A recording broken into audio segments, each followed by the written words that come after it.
नमस्कार मित्रांनो, आज आपण या व्हिडिओमध्ये 9वा अध्याय पाहणार आहोत. ट्रुथ विदाउट अपॉलॉजी या पुस्तकामधील हे आचार्य प्रशांत यांनी लिहिलेलं आहे.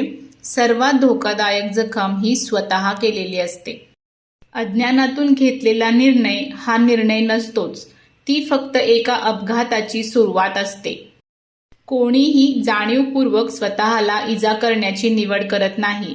आपण जे काही करतो ते आरामासाठी, आनंदासाठी, सुटकेसाठी करतो. आपण स्वतःलाच दुखावत असलो तरी आपल्याला वाटतं की आपण स्वतःलाच मदत करत आहोत. आपण त्याला प्रेम म्हणतो, आपण त्याला स्वातंत्र्य म्हणतो, आपण त्याला उपचार म्हणतो, पण ते सगळं अज्ञानाचंच वेषांतर असतं. स्वतःला इजा करणं म्हणजे फक्त गोळ्या घेणं किंवा स्वतःला जखम करणं नव्हे. जेव्हा तुम्ही विषारी नात्यात शिरता आणि त्यालाच तुमचा जीवनसाथी समजता, मृत झालेल्या नोकरीत अडकून राहणं आणि त्याला सुरक्षितता समजणं, जेव्हा तुम्ही अति खाणं, अखंड स्क्रोल करणं, चुगली करणं किंवा आंधळेपणाने ऐकणं हे सगळं करत राहता आणि तुम्हाला वाटतं की यामुळे मला पूर्णता भेटेल. स्वतःलाच इजा करणं म्हणजे चुकीचा निर्णय योग्य आहे असं समजून घेणं, संस्कार आणि सवयींच्या बंधनातून वागणं आणि त्यालाच स्वातंत्र्य म्हणणं आणि आपल्या क्षणिक आवेगांना आतील संकेत समजणं.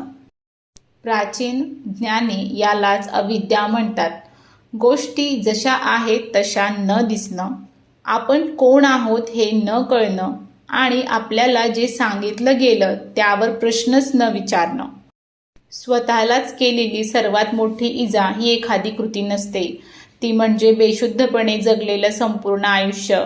ते म्हणजे असं मन जे कधीच चौकशी करत नाही आणि असा जीव जो कधीच विचारत नाही, मी नेमकं कोणाचं जीवन जगत आहे. संस्कार आणि सवयींनी घडवलेल्या अहंकारातून जगणं हीच स्वतःवर केलेली सर्वात मोठी हिंसा आहे.